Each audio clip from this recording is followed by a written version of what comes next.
Hello, and welcome back to Let's Replay Mystery Case Files Escape from Ravenhearst. I'm MCFPapa, and this is part 7.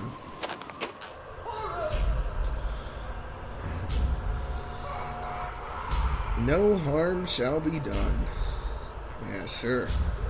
Ice cream. TikTok. TikTok? Did this game actually foresee the rise of social media sensation TikTok? Gobbledygook. Maybe. I got an idea. Got ants in my pants. Look, Ma, no hands. Ice cream. TikTok. Yeah. Just got a bunch of crazies going on here. Well, let's check back in with Charles. The mental institution is not a pleasant place. Every day I fought to maintain my sanity. Until one day I met someone I wasn't supposed to meet. So he taught me to escape by embracing the madness. Are you ready to embrace the madness, detective? I feel like this is a somewhat accurate reflection of mental hospitals at the time, and maybe even nowadays, where people get wrongfully sent there, or they might be a bit crazy, but they get sent to the asylum, and then they emerge like really crazy, and their like disorders just get worse and worse.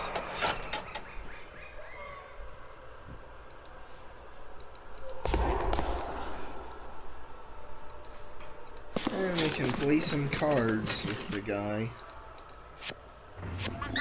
But he'll always win with a higher card.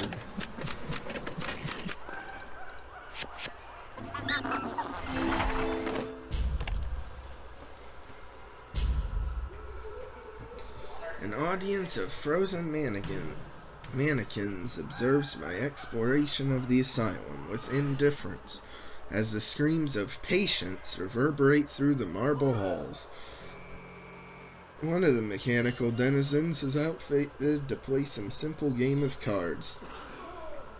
The rules are unclear, but my artificial opponent never fails to overturn a card outranking my selection.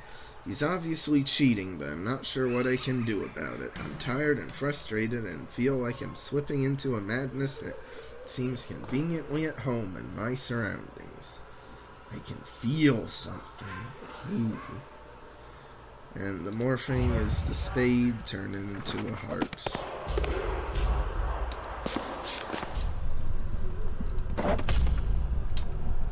Looks like someone left here in a hurry.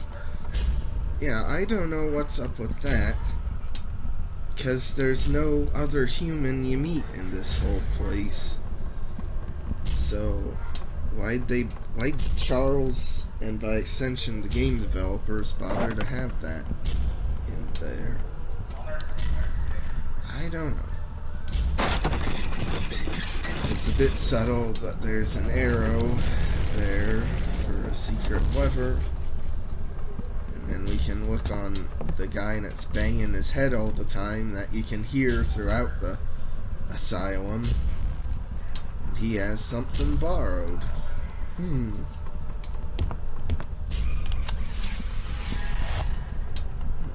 here's yet another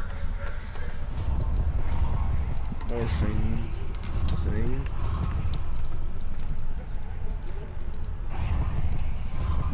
This one I think's on the simpler side. Yeah.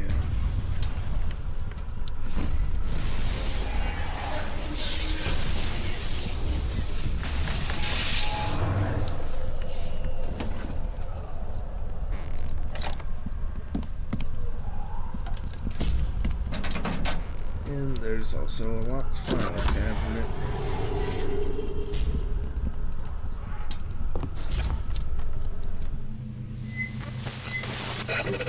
We're getting closer, detective. Can you feel us coming together? I wonder what Charles uses for, like, fake snow to simulate it snowing outside. Charles is cage in the cellar, the hospital morgue, the operating room. So you just see a bunch of things you already visited, and then one new thing, but can't quite take advantage of the new thing yet. But at least here we get a key, and then in this book it shows that vents connect between the community room and cell block A.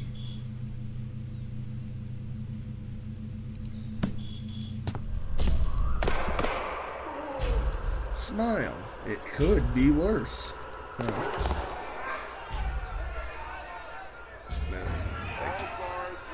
Like, this asylum, though, is just genuinely, really unsettling, though, with all the screams of horror and everything that's going on here, including all the grabby hands.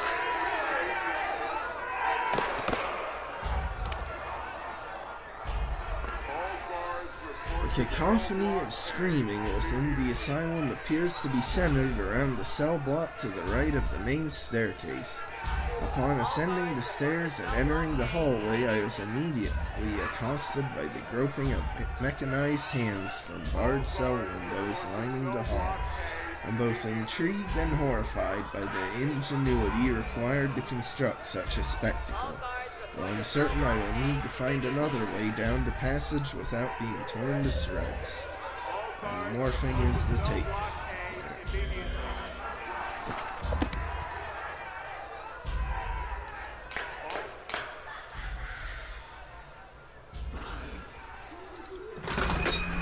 So now going in here. What is it? What a surprise! Another morphing object scene.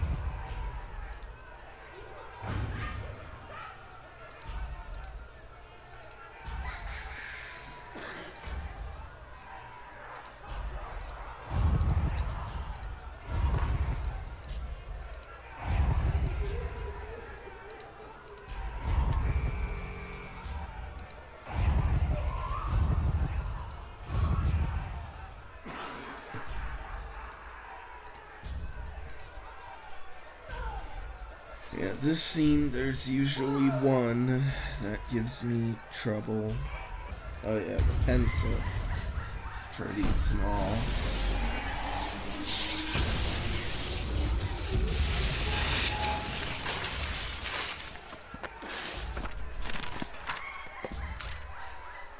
Now this is pretty weird. First of all, I don't know why we didn't just bother to look through the book ourselves. And second of all, I don't know why the ghosts didn't bother to flip one more page over so it would be clear that the dropper was in there. I don't know.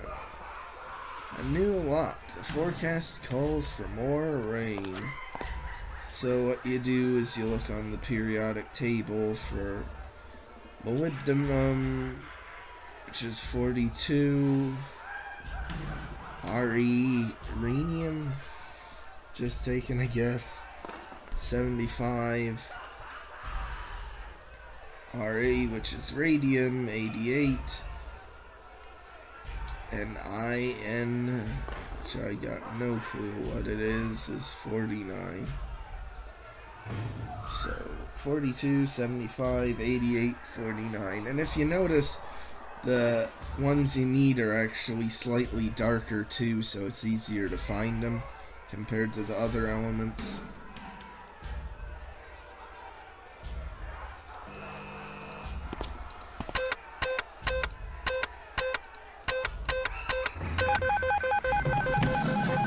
Now you can get some liquid nitrogen.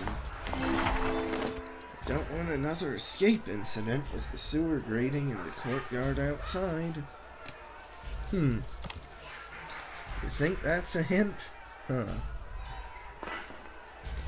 cluttered laboratory in the asylum contains all forms of scientific accoutrements. Clearly, experimentation of some sort was being done on patients, though I'd rather not give much thought to what evils that entailed. A locked drawer and a pair of cryptic notes take center stage in this location, the latter hinting at a potential method of escape. I suspect my captor is nudging me through this twisty maze, testing to see if I can match which with his psychotic mind. Oh, yeah. Morphing is the lab set / book there. Oh yeah, I got the key so I can unlock the cabinet here. Kinda weird that they bother like taking you back out to this big screen just to see the cabinet drawer slide out, and then you gotta go back in again. Lab notes, August 21st, 1885. I've made significant progress with my research on calming patients through the delivery of vaporous therapeutics. Upon inhaling the fumes of my pungent mixture, test subjects quickly tranquilize into a dreamlike stasis that can last for several hours. The ingredients of my recently discovered tonic are nothing less than years of experimentation and good old-fashioned blood, sweat, and tears. I wonder if that date there actually lines up with, like, the date in Ravenhearst, like Emma writes in her journal. I don't know. Anyway, with the eyedropper, we can get some blood, sweat, and tears. So, we've seen the blood already.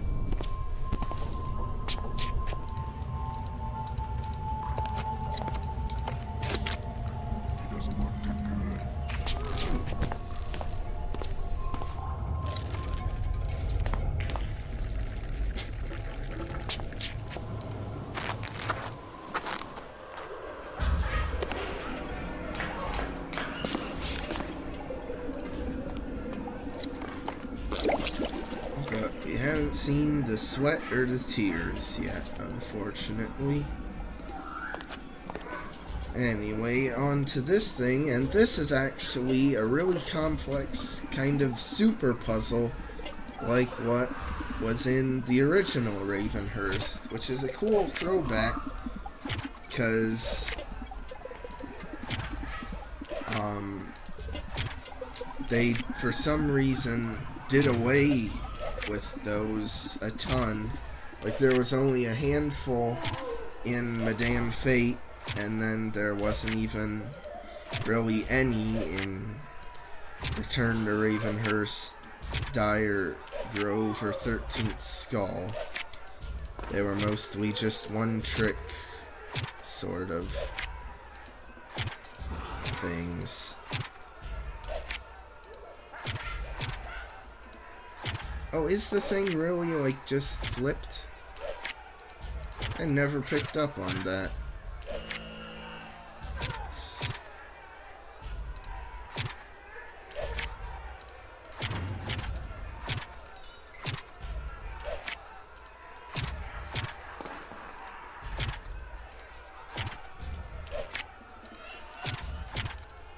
Oh, dang it.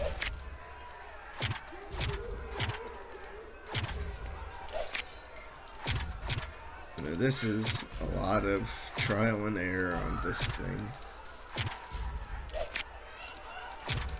Oh.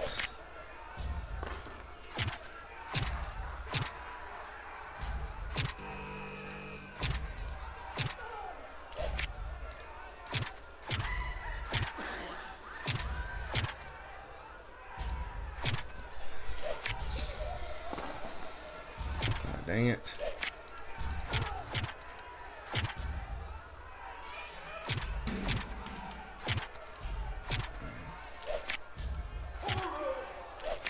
I don't know which one's easier, whether it's easier to just focus on one and purposely get the second thing wrong so it'll flip back to the other side, or try to work it out while it's constantly flipping back and forth. I don't know. Oh. Well, where's the thing for the butterflies? Oh. Oops. Oh, and now I missed all 3 of them. So then you just gotta wait for them to cycle back around.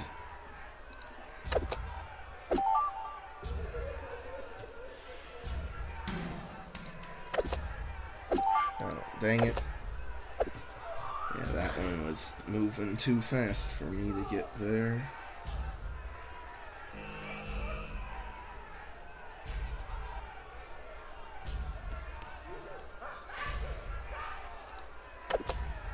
There we go. So basically you just do 3 little mini puzzles to get all the stuff marked off.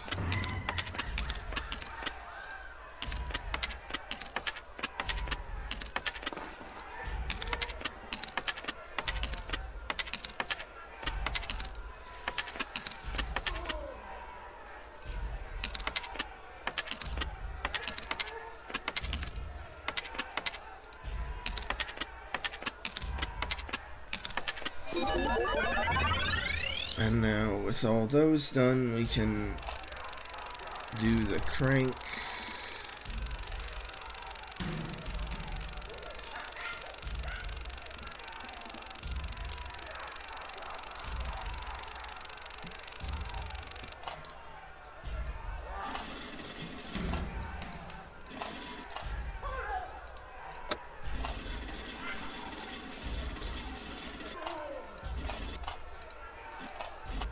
Yeah, the green switch focuses the thing, and the red or orange switch the green one changes which of the 3 rings you're controlling, and the orange controls which of the 3 rulers you're controlling.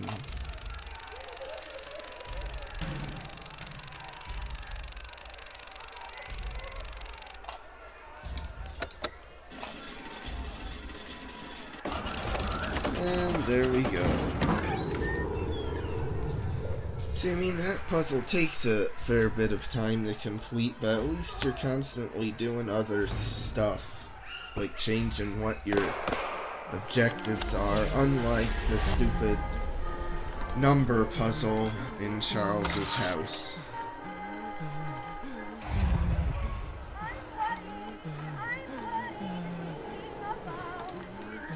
I don't know what that old music there is. Really. Tethered mannequin quivers in fear. We gotta give him something to really fear.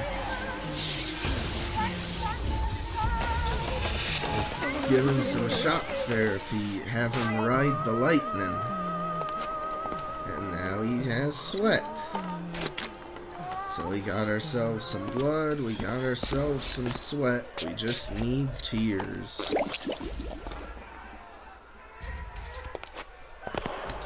But of course, before we go looking for tears, we got the ice pick, we can just shave the mannequin's head here and turn him to lobotomy mode. So now we can beat him.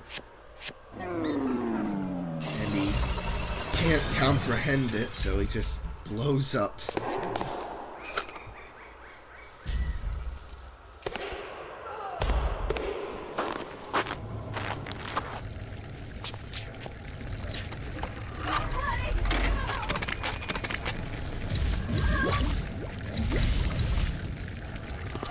I suppose to save time, I could have just held off on backtracking for the blood, sweat, and tears until I got to this point, you know. Maybe. Like that one, I just got lucky that the D was 12 this time around. Usually you gotta change the controls yourself already.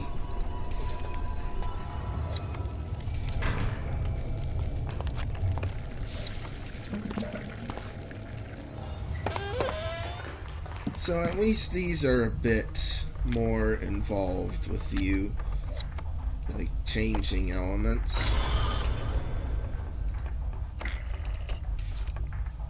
But still aren't that complex.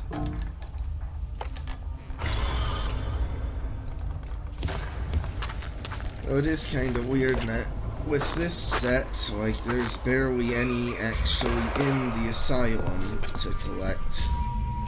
Only 2 of them. The rest are all in other locations.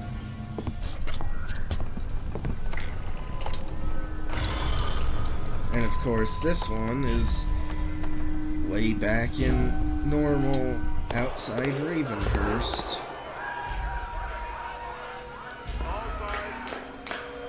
But anyway, we can open the window here with that sick animation of the window opening. Let's make ourselves a rope. Go down into the lovely courtyard. Now, even though it's simulated snow, I guess it's still very cold here. I wonder how Charles managed to do it. I've managed to climb down into a courtyard where underground winds whip flecks of man-made ice and snow amid the bleak asylum walls. Another frozen welcoming committee greets my arrival, twitching violently as a token of warning that I not tarry and succumb to their fate. At the far end of the icy yard, I can make out some kind of grating beneath the snow, as light from a barred window flickers brightly enough to garner my attention. I'd like to climb up and take a peek to what appears to be a secure cell, but I'll need to first obtain a ladder. And the morphing thing here is this guy who turns into a woman in a dress.